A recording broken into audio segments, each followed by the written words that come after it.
আগের দিন রাত্রিবেলা শুতে অনেকটা দেরি হয়ে গেছিলো, সেই জন্য সকালে না একদমই উঠতে ইচ্ছে করছিল না। মনে হচ্ছিল শুয়ে থাকি, আর ঘুমিয়ে ঘুমিয়ে ভাবছি যে যদি আমি আরেকটুক্ষণ ঘুমোতে পারতাম কি যে শান্তি লাগতো। আমি না সত্যি কথা বলতে এখানে কিন্তু অত শান্তিতে ঘুমোতে পারি না, যেটা সত্যি কথা। আমি যখন একমাত্র মায়ের বাড়িতে যাই তখনই আমি শান্তিতে যে কী ঘুমাই সেটা তোমাদের বলে বোঝাতে পারবো না। তো সেরকমই যা হোক করে আর কি উঠে পড়লাম। তো এখন না আমি আর চিকু বলতে গেলে একই সঙ্গেই ঘুম থেকে উঠেছি। আমি উঠে যাওয়ার পরে ও উঠে পড়েছে। অন্য সময় কি হয়, আমি উঠে বাসি কাজকর্ম সেরে চিকুর বাবা ধরো অফিস টাইম যখন বার হয় তখনই চিকু ওঠে, আর আজকে একদম আমার সাথে ঘুম থেকে উঠেছে। তো এখন আমি আর ও একই সঙ্গে ব্রাশটাও করে নিয়েছি। আজকে সকালে আমাকে আবার চাটা বানাতে হয়নি। চিকুর বাবাকে বললাম তুমি ওদিকে চাটা বসাও আর আমি এদিকে ওকে তাহলে ফ্রেশ করিয়ে দেবো। আর আজকে না সকালে আমাকে টিফিনও বানাতে হবে না। তো তার জন্য কিন্তু বেশ একটু আনন্দ লাগছে। একটুখানি ঘুরে ঘুরে ব্রাশ করছি, আয়না দেখে ব্রাশ করছি, নিজের মতন আর কি সময় কাটাচ্ছি। সব সময় তো এরকম হয় না, মাথার মধ্যে একটা চিন্তা তাড়াহুড়ো লেগেই থাকে। তবে এক আধ দিন যদি একটু ছুটি পাই বেশ কিন্তু ভালো লাগে। আর ওদিকে তো দেখলে ব্ল্যাকি তার বাচ্চাগুলোকে নিয়ে উঠোনে ছেড়ে দিয়েছে। এবার তারা তো তাদের মতন সারাদিন দুষ্টুমি কি খেলাধুলো করতেই থাকে। এই যে সকাল থেকে শুরু হলো ওদের খেলা, সেই রাতের 8:30 অবধি ওরা বাইরে বাগানে রাস্তাঘাটে খেলে বেড়ায়। তারপর 9টার সময় চিকুর পাপা এলে সবাইকে ঘাড় ধরে ধরে এনে ওদের বিছানাতে শুইয়ে দেয়। এটাই হলো ওর কাজ। তো যাই হোক, এখন চলে এসেছি ঠাকুর ঘরে। সকালে উঠেই তো ঠাকুর প্রণামটা সেরে নিয়েছি।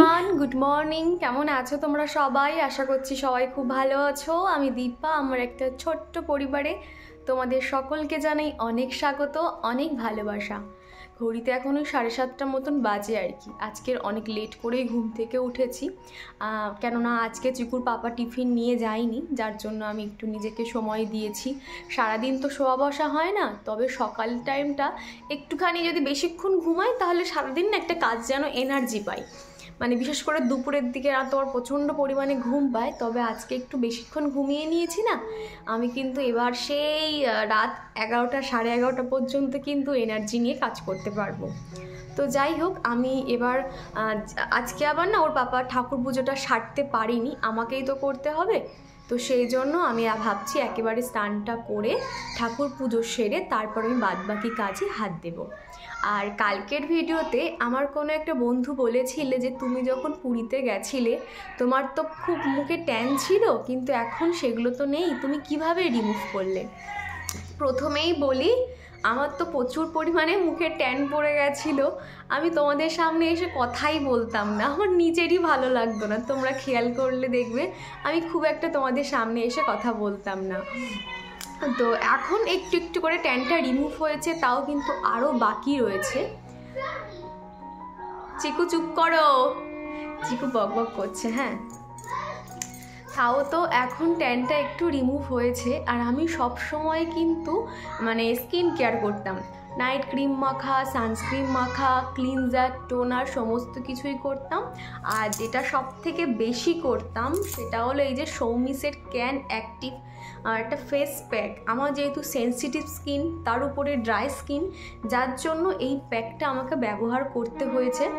সেই জন্য মনে হয় একটু প্রচুর মানে যে ট্যান ব্যাপারটা কিন্তু খুব সহজেই উঠে গেছে। তবে নাকের এই সাইডটা, ফোরহেডের এই সাইডটা কিন্তু না এখনও পর্যন্ত কিন্তু হালকা হালকা ট্যান আছে। এই সাইডগুলো কিন্তু এখনও হালকা একটু ট্যান আছে, এইগুলো কিন্তু উঠে গেছে।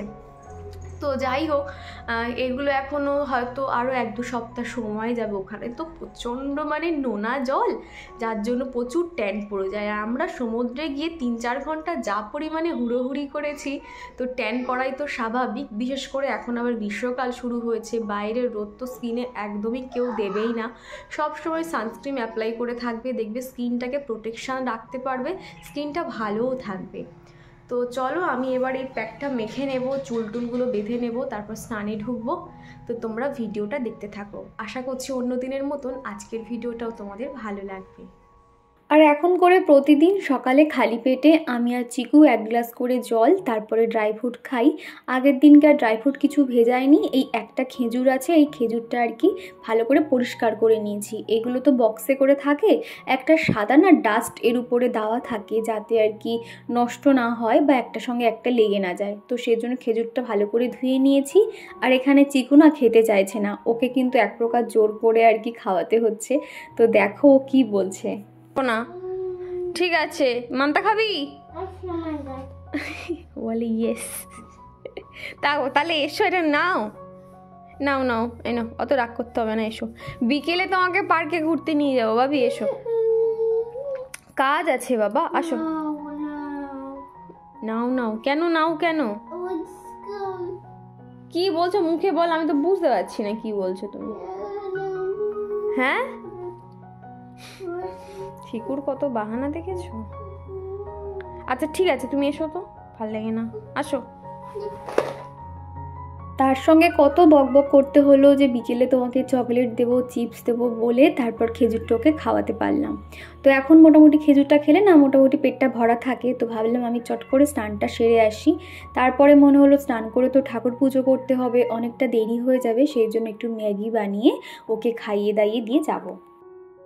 আর দীপান্বিতা বলেছ তুমি চুলে কি শ্যাম্পু ইউজ করো? আমি শীতের মানে প্রত্যেকটা দিন বলতে পারো আর কি, শীতকালীন সময় আমি অশ্বিনীর রিঠা শ্যাম্পু সবসময় ব্যবহার করে থাকি। তবে গ্রীষ্মকালে কিন্তু তখন আর রিঠা শ্যাম্পুটা ব্যবহার করি না, তখন সানসিল্ক ব্যবহার করি। তার কারণ রিঠা শ্যাম্পু কিন্তু খুশকির জন্য ভীষণ ভালো আর কি, তো সেই জন্য রিঠাটা আমি শীতকালেই ব্যবহার করে থাকি। আর গ্রীষ্মকালে ওই যে বললাম। আর আমি প্রতিদিনই স্নান করতে যাওয়ার আগে সৌমিসের এই ক্যান অ্যাক্টিভ যে আর কি প্রোডাক্টটা রয়েছে ফেস প্যাক, এটা আমি ব্যবহার করছি। আর আমি এই আঙুল দিয়ে কেন প্যাকটা অ্যাপ্লাই করছি জানো তো?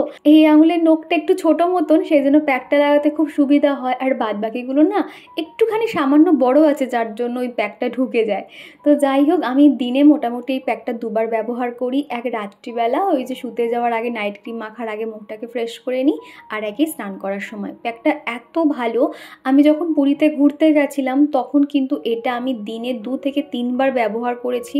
খুব তাড়াতাড়ি কিন্তু ট্যানগুলো একদম রিমুভ হয়ে গেছে। তোমরা কিন্তু আগের থেকে একটু আমার স্কিনে একটু গ্লো ব্যাপারটা বাট বুঝতে পারবে, দেখবে। কোথায় পাচ্ছি? কত পাখি খেলা করছে ওখানে। পাখি খেলা করছে। বলো পাখি, বলো বলো, মুড়ি খাবে না বিস্কিট খাবে?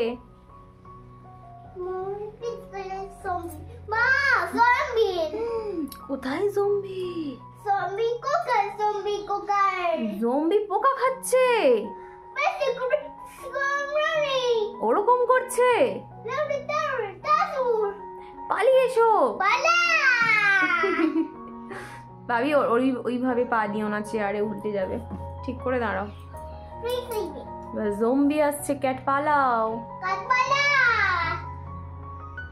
তো ম্যাগিটা বানিয়ে ঠান্ডা করে চিকুকে না প্রথমে প্লেটে করে একা খেতে দিয়েছিলাম। দেখলাম খুব একটা ভালোভাবে খেতে পাচ্ছে না আর কি, চেষ্টা করছে তবে পাচ্ছে না। তারপর মনে হলো যে আমি ওকে খাইয়ে দিই, তারপর না ও আর একটু বড় হলে তখন একা একা খেতে শিখবে আর কি। ম্যাগি কে বানিয়ে দিয়েছে? দীপা বানিয়ে দিয়েছে। আচ্ছা ঠিক আছে। ও মা, হ্যাঁ ও দীপা ম্যাগি বানিয়ে দিয়েছে, ভালো হয়েছে, ভালো টেস্টি, ভালো টেস্টি বলে বাবালে। আচ্ছা ঠিক আছে, খেয়ে নাও তো।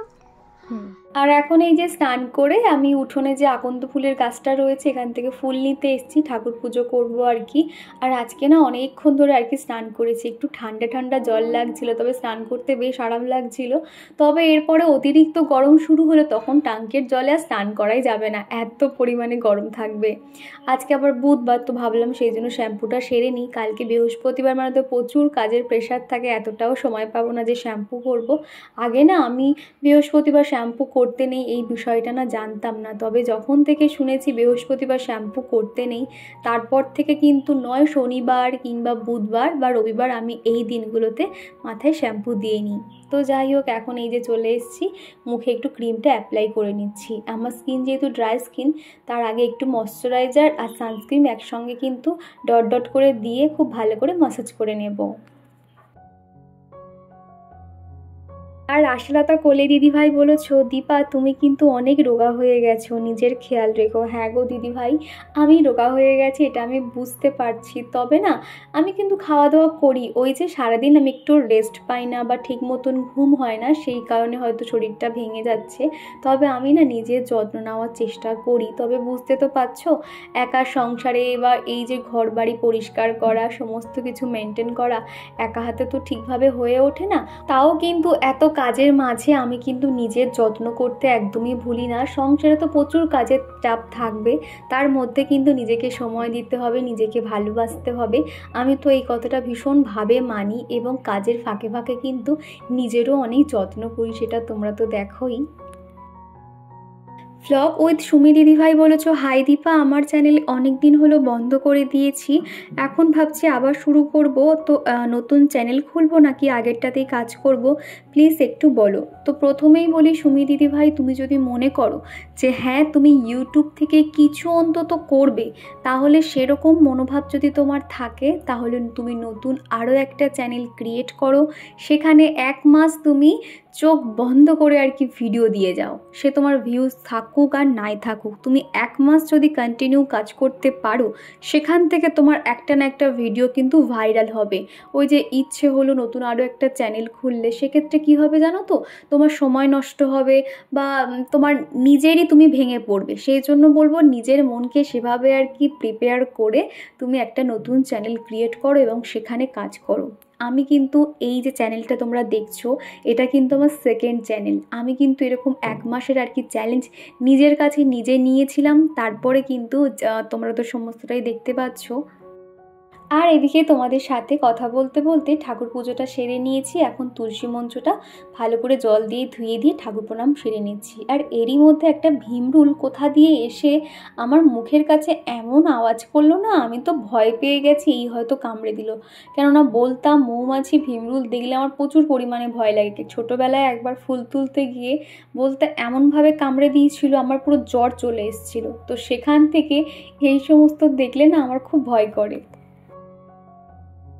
সব থেকে বড় কাজটা কমপ্লিট করে নিয়েছি, কী যে নিশ্চিন্ত লাগছে কি বলবো তোমাদের। আমার মনে হয় সংসারে সব থেকে বড় কাজ হলো স্নান করা আর ঠাকুর পুজো করা আর রান্না বান্না। তবে দুটো তো আমার কমপ্লিট হয়ে গেছে, আর রান্না কিন্তু আমার বেশিক্ষণ লাগে না। আজকে যদিও চটজলদি রান্না করে নেব, ভেবে আছি ডাল করব আর চিংড়ি দিয়ে আলু পটল রান্না করব, তো সেই জন্য বেশিক্ষণ সময় লাগবে না। তো এদিকে না আমি ভাতটা বসিয়ে দিয়েছি, আর তারপরে টুকটাক যে বাসনগুলো ছিল সেগুলো সুন্দর করে গুছিয়ে রাখছি। আর চিকু তো জানোই সকাল থেকে আমি যেখানে থাকবো কিন্তু সেখানেই থাকবে। এই যে রান্নাঘরের সেলফে এই যে বসলো, এখন ঘন্টার পর ঘন্টা কিন্তু এখানেই সময় কাটিয়ে দেবে। তারপর বাসনগুলো যেটা যেখানে থাকে সুন্দর করে গুছিয়ে নিচ্ছি। আমার আবার রান্নাঘর অগোছালো হয়ে থাকলে ভালো লাগে না, প্রত্যেকটা জিনিস টিপটপ থাকবে, তখন যেন একটা মনের মধ্যে একটা পজিটিভ ভাইবস কাজ করে, তখন কিন্তু ফটাফট সমস্ত কাজ সেরে নিতে পারি। আর মামনি বলেছো, অনেক দিন পর তোমার ভিডিও দেখলাম দিদিভাই, খুব ভালো লাগলো আর অনেক ভালো থেকো। আর জানো তো আমি আমার ভিডিও আবার শুরু করেছি, তো শুনে খুব ভালো লাগলো। ইউটিউবে কাজ করে যাও এবং সফলতা অবশ্যই পাবে, ঈশ্বর তো পাশে সবারই রয়েছে, তবে আমাদেরকে প্রচুর পরিমাণে চেষ্টা করতে হবে আর পরিশ্রম করতে হবে। আর এদিকে না চিকুর পাতলা জামা কাপড়গুলো, স্যান্ডো গেঞ্জিগুলো ডেটল জলে সমস্তটাই ধুয়ে দিয়েছি, তারপরে সেগুলো এখন মেলে দিচ্ছি। গরমকাল তো শুরু হয়েই গেছে, মোটা জামা কাপড় তুলেছি, আর এইগুলো না কেমন একটা গুমো ভাব, একটা গন্ধ লাগছিল, তার জন্য ডেটল জলে প্রত্যেকটা ধুয়ে ধুয়ে মেলে দিচ্ছি। আর আজকে না এত সুন্দর রোদ হয়েছে, মুহূর্তের মধ্যে কিন্তু জামা কাপড়গুলো শুকিয়ে গেছে। আগে যেরকম শীতকালে যত সকাল থেকে তুমি জামা কাপড় দাও না কেন সেগুলো তো শুকাতো না, তবে গ্রীষ্মকালে কিন্তু সে তুমি বেলায় বা 12টা 1টার সময় যখনই জামা কাপড় মেলবে না কেন খুব ভালোভাবে কিন্তু শুকিয়ে যায়। আর রুমা দিদিভাই বলেছো তুমি যখন ঘর ঝাড়ু দিচ্ছিলে কত সুন্দর করে চিকু বিছানাতে খেলা করছিল। হ্যাঁ গো দিদিভাই, চিকুর যদি একটু পেটটা ভরা থাকে আর ওর মন যদি ঠিক থাকে তাহলে কিন্তু একা একা কত সুন্দর খেলতে থাকে, যা পায় তাই নিয়ে খেলতে শুরু করে দেয়। তবে কি আমার কাজটা একটু বাড়িয়ে দেয়, ঠিক কথা, জলের বোতল, আমার কন্টেনার সমস্ত বিছানার উপর তুলে খেলা করতে থাকে। আর এদিকে দেখো আমি চিংড়ি পটলের জন্য মশলাটা খুব সুন্দর করে কিন্তু কষানো হয়ে গেছে, তেল ছেড়ে দিয়েছে। তারপরে কিন্তু বেসিক মশলাগুলো দিয়ে আমি জলটা ঢেলে দিয়েছি আর কি, সামান্য জল দিয়েছি যাতে মশলাটা না ধরে যায়। আর আগে থেকে না আমি চিংড়িটা ভেজে রেখেছিলাম, আলু পটল সমস্তটাই ভেজে তুলে রেখেছিলাম। আর অঞ্জনা বিশ্বাস বলেছো যে তোমার বাড়ি কোথায় দিদিভাই? আমার বাড়ি সাঁকরাইল, নামটা হয়তো নাও শুনতে পারো। হাওড়া থেকে একটু ভিতরের দিকে স্টপেজ এলেই আর কি আমার বাড়ি। আর জলি রয় দিদিভাই বলেছো তোমার ভ্লগ ভীষণ ইন্সপায়ার করে, আমি একজন স্কুল টিচার, তোমার থেকে অনেক বড়, বাট তোমার থেকে আমি অনেক কিছু শিখেছি। তো থ্যাংক ইউ গো দিদিভাই, এই যে তুমি সময় করে এত ব্যস্ততার মাঝে যে আমার ভিডিও দেখছো এবং আমাকে এত সুন্দর কমেন্ট করেছো, সত্যি আমার মন ছুঁয়ে গেছে গো দিদিভাই। এইভাবে আমাদের পাশে থেকো। তো এদিকে দেখো আমার কিন্তু ঝোলটা ফুটতে থাক, আর ওদিকে জামা কাপড় সমস্তটাই শুকিয়ে গেছে, বেশিক্ষণ রাখলে আবার রঙগুলো ডিসকালার হয়ে যাবে, যার জন্য সমস্ত জামা কাপড় দেখো ভিতরের দিকে উঠিয়ে আনছি। এর মধ্যে কিছু জামা কাপড় শুকিয়ে গেছিলো, আমি আরও একবার উঠিয়ে নিয়ে গেছিলাম, আর এখন বেশ কয়েকটা রয়েছে সেগুলো তুলে নিচ্ছি। ওদিকে তোমার ডাল হয়ে গেছে, ভাতও হয়ে গেছে, এরপরে চিকুকে খাইয়ে দেবো, সাথে আমিও কিন্তু। আর ওদিকে দেখতে পাচ্ছ ওই পিছনের বাগানটাতে ব্ল্যাকির বাচ্চাগুলো খেলা করছে, আমাকে দেখে মাঝে মধ্যে আমার সঙ্গেও খেলা করতে আসে। বন্ধুরা, চিকুর খাবার নিয়ে বসে পড়েছে। আজকে সিম্পল রান্না হয়েছে, এদিকের হয়েছে আলু পটলের চিংড়ি, ডাল। আমার প্লেট নিয়ে বসে পড়েছি, চিকু স্নান হয়ে গেছে। এই যে চিকু ফোন দেখছে আর এখন ভাত খাবে। ফোন না দিলে দুষ্টুমি করে, খেতে চায় না, দুষ্টু দুষ্টু করে। আচ্ছা ঠিক আছে, খেয়ে নাও, বসো বসো, খাইয়ে দিই। তো চলো খেয়ে নিয়ে তারপর তোমাদের সঙ্গে দেখা করছি। আগের দিন একটা পোস্ট শেয়ার করেছিলাম যে তোমরা কেমন ধরনের ভিডিও তোমরা দেখতে চাও আমাকে অবশ্যই জানিও। তোমরা অনেকে ভোটের মাধ্যমে দেখিয়েছো যে তোমরা কে কোনটা ভিডিও দেখতে চাও। বেশিরভাগ কিন্তু ভোট এসেছে আমার দৈনন্দিন কাজকর্মের। তবে কি জানো তো, আমি কিন্তু যেটা সব থেকে আমার ভালোবাসা বা শখের কাজ বলতে পারো ডিআইওয়াই করা, এবং ঘরের কাজ তো অবশ্যই রয়েছে।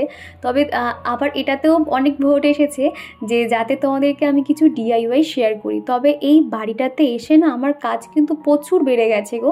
ওখানে তো দেখেছিলে অত বড় না উঠোন ছিল, না এত জামাকাপড় মেলার জায়গা ছিল, ওই একটু একটু করে কাচতাম। তো সব মিলিয়ে আর কি আমার প্রচুর পরিমাণে এখানে কাজ বেড়ে গেছে, অনেক হেডেক বেড়ে গেছে, যার জন্য আমি এক্সট্রা সময় করতে পারি না। যতটুকু সময় বার করতে পারি তখন ওই এক্সট্রা কিছু একটা কাজ করলাম, সেই দিয়ে আর কি ম্যানেজ হয়ে যায় সময়টা, যার জন্য আমি সময় পাচ্ছি না। তবে আমি আপ্রাণ চেষ্টা করব কিছু ডিআইওয়াই যাতে তোমাদেরকে শেয়ার করতে পারি।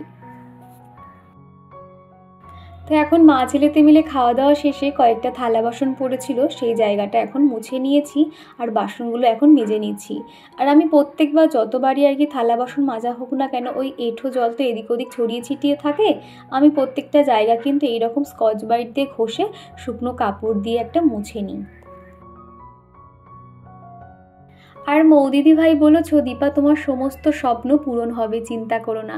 তো অনেক ভালোবাসা গো দিদি ভাই, এই যে তুমি আমার জন্য চিন্তা করেছো এবং এত সুন্দর একটা কথা বলেছো, আমার খুব ভালো লেগেছে। তবে কি জানো তো, জানি না আমার সেই স্বপ্নটা কবে পূরণ হবে, তবে আশায় রয়েছি সেই দিনটা কবে আসবে, একটা মনের মতন বাড়ি হবে। তবে আমার যেটা আমার আপ্রাণ বিশ্বাস, আমার ভগবান আমার পাশে থাকলে হবে। আর তোমরা তো পাশে রয়েছো, তোমাদের সাপোর্ট, তোমাদের এত সুন্দর সুন্দর কমেন্ট, সমস্ত কিছুই তো আর বিফলে যাবে না, তোমরা আমার পাশে রয়েছো। হ্যাঁ হবে, তবে একটু দেরি হবে। আর আমার এই বেসিনটাতে না কয়েকদিন ধরে দেখছি কি জল আটকে যাচ্ছে, যার জন্য একটা সরু কাঠি নিয়ে একটুখানি প্রেস করতেই আর কি জলগুলো দেখলাম নিচের দিকে গেল এবং পুরো ক্লিয়ার হয়ে গেল। মাঝে মধ্যে একটু ডিস্টার্ব হয় আর কি। তারপরে কিন্তু চিকুকে ঘুম পাড়িয়ে দিয়েছিলাম, আর চিকুকে ঘুম পাড়াতে গিয়ে না আমার চোখটা 5-10 মিনিটের জন্য লেগে গেছিলো। আমি না মানে হঠাৎ করে আর কি বুঝতে পারছিলাম না যে কী করে আমি ঘুমিয়ে পড়লাম। তো উঠেই আর কি মানে কি বলবো, এক প্রকার ঝিমোতে ঝিমোতে জামা কাপড়গুলো সমস্তটাই ভাঁজ করে নিয়েছি। কেননা সন্ধ্যের সময় তো চিকুকে বই নিয়ে বসাই, তখন কিন্তু এগুলো আর গুছিয়ে রাখতে পারি না, ওইভাবেই থেকে যায়। আর চিকুর পাপা এরকম জামা কাপড় দেখলে খুব রেগে যায়। তো সেই জন্য দুপুর টাইমটা বসে জামা কাপড়গুলো ভাঁজ করে যেটা যেখানে থাকে গুছিয়ে রাখছি। আর চিকুরগুলো দেখো এখন অনেকটাই বাস্কেট ফাঁকা হয়ে গেছে, সমস্ত সোয়েটার উঠিয়ে দিয়েছি, এখন পাতলা জামা প্যান্ট সমস্তটাই আলাদা আলাদা করে রেখে দিচ্ছি।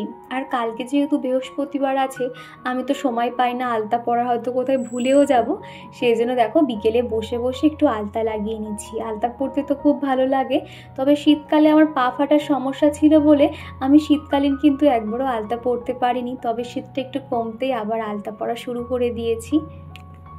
আর মেয়েদের পায়ে না আঙুর থাকলে কিন্তু একটা আলাদাই সৌন্দর্য লাগে। পায়ের এই যে আঙুরটা ভেঙে গেছিলো, একদম ভালো লাগছিল না, তবে নতুন আঙুরটা পরেছি, আলতাটা পরেছিলাম, আমার তো খুব ভালো লাগছিল। আর নপুরটা না আমি না মায়ের বাড়িতে ফেলে এসেছি জানো তো, যখনই বেড়াতে গেছিলাম মা বললো যে সমুদ্রে নপুর পরে যাসনি, কোথায় খুলে যাবে, হারিয়ে ফেলবি, যার জন্য মার কাছে খুলে রেখে এসেছি, আর আনা হয়নি।